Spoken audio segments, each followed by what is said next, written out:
Reform UK's former deputy leader has voiced his alarm over Nigel Farage's steel grip on the party, saying he fears for its future. Ben Habib said Reform needs to be properly democratic, the day after Mr Farage's hold tightened further with the ousting of its chief exec.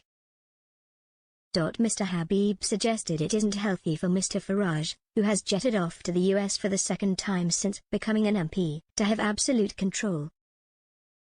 In an interview with Times Radio, Mr Habib said, "I fear for the future of Reform UK, if it isn't properly democratised."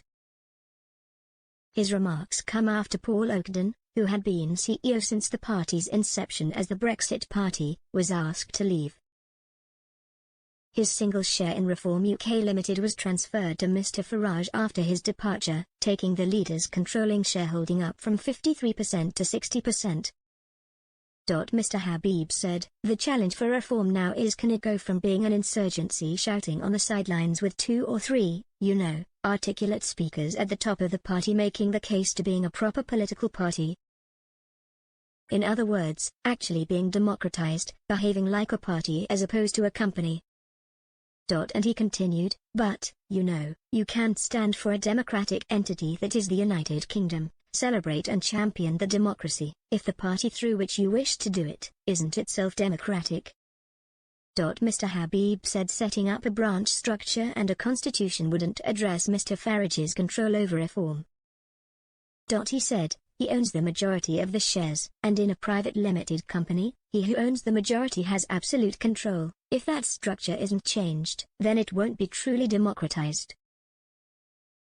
And I fear for the future of Reform UK, if it isn't properly democratized." Mr Habib was removed as deputy leader soon after Mr Farage's return, and Richard Tice was demoted.